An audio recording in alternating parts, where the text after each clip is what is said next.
So if you've been listening to the show for a long enough time, you probably know what one of my guilty pleasures is. I actually enjoy watching the show Cops.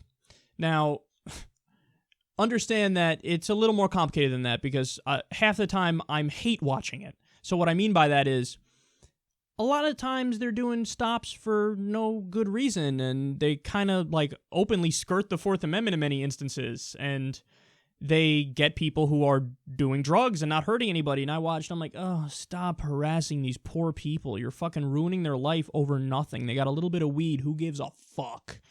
So half the time, that's my reaction. The other half the time, when they're actually stopping people who are doing assaults and they're stopping people who are doing robbery and doing violent crimes, stopping domestic violence incidents, I actually watch and I go, oh, this is really interesting. And yeah, in this instance, these people are heroes. So I say it's the biggest 50-50 show out there. But yeah, it's a guilty pleasure of mine. I enjoy watching it. And I'm sadly reminding myself of one of my grandmas because this is what she used to do all the time. She would just sit there and watch Cops for like days on end. And I just think, why is she doing it? Well, now I'm like, I could sit here and watch this for days on end. So it's kind of funny how that works. But I was watching it this past weekend, and there was something that I saw that was so egregious that I was like, I gotta fucking talk about this on air. I gotta talk about it because it's unbelievable.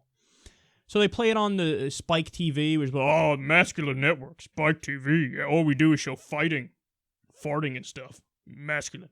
So I'm watching it, and it looked like it was probably from like the late 90s or something. You could tell by how old the cars are and like the quality of the camera and stuff.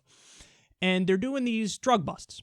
Now, again, I'm already pissed off because it's not even like they're stopping people who just bought drugs legitimately, which I'm still against, but it's not even like they're doing that. They're literally doing these sting operations where they have fake drug dealers and then people come up, they buy some drugs, and they get them. Ah, we got you. Well, wait, hold on. This person wouldn't even have been able to get the drugs if you didn't fucking sell to them in the first place. Isn't that entrapment? That's crazy. But they're doing that. So they do it, and I'm feeling bad for all these fucking people. Okay, getting nabbed. You could tell they're fucking low income, and they're just probably worked a long-ass day, and they're just trying to get high and relax. They're like, aha, criminal, we got you. There's this one dude who pulls up. Okay, he's got a dog in the car. The guy sells him the drugs. I'm not sure if it was weed or it was crack cocaine or whatever the fuck it was. But they tackle the guy. Okay, so they're like, get out of the car. So they get out. They bring him to the ground. They lock him up. They're asking him, do you have anybody who can come pick up your dog? He's like, no. Like, do you have any friends? He's like, no. Do you have any family? No. Okay, we'll find something to do with your dog. So right off the bat, I'm like, oh, there's fucking poor dogs involved, and what are they going to do with the dog? So the guy starts talking. He's like, yeah, I was diagnosed with terminal cancer. I'm going to die very soon. I'm like, oh, no. Now, you might watch this and go, well, I mean, come on, Kyle. Maybe it's a criminal and he's lying. No.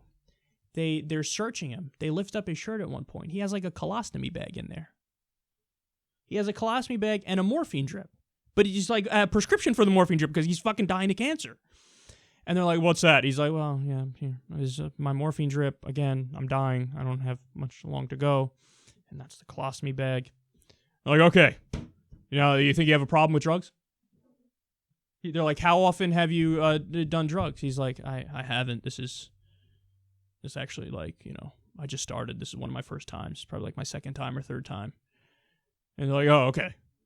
Poor guy. All right, anyway, we're going to lock you up. I'm like, oh, no, stop it. Just stop it. What are you doing? So this poor fucking guy, I don't know what they're doing with his dog, okay? Who knows what the fuck they're going to do with the dog, but this guy's probably heartbroken. It's the only, living thing he has on the planet. He's got a colostomy bag. He's got a morphine drip. He's in late-stage cancer. He just wanted, because he wanted to fucking, before he died, he wanted to experience doing drugs, whether it was weed or crack again, I don't remember. And they're like, okay, now we're going to lock you up. And then literally, they put the guy in the car, they turn to each other, and they're like, yeah, that guy has it rough. And then they just go right on with their business. And then it hit me. How can another human being do this to another human being? And I go, oh. When it is the case that when you give somebody a badge and a gun, and you give them a uniform, and when you say, you've been granted the authority by the state, this is official, to do X, Y, and Z, well, then all thinking goes out the window. And I know this is an extreme example, and I'm not trying to do a full equivalence here. This is just an analogy. But that is exactly what happened in Nazi Germany. And that is exactly what happens, in the, I think it was the Stanford experiment or the Zimbardo experiment, where they said, okay, you students are going to be the prison guards, you students are going to be the prisoners, and then immediately everybody fell right into their role. And the prisoners were submissive, and the prison guards were abusive, and they had to end the experiment early. You're like, oh my God, there's genuine human rights abuses happening now. This is crazy. And that's what happens, is you give people the badge, you give people the gun, you give people this official declaration of this is what you are. You have a ceremony when they become cops, you fucking play the national anthem, everybody stands there, yes, sir.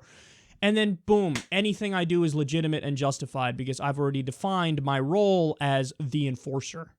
So even when you take a situation where it's so obviously unethical and you're ruining this guy's life in the few years, maybe months he has left, they're like, who cares?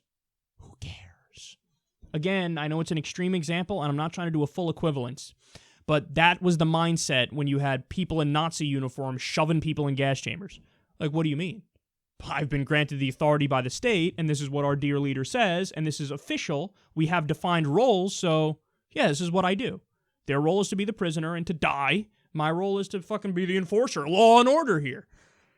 Man, human beings are so malleable, and that should scare the shit out of every single one of us.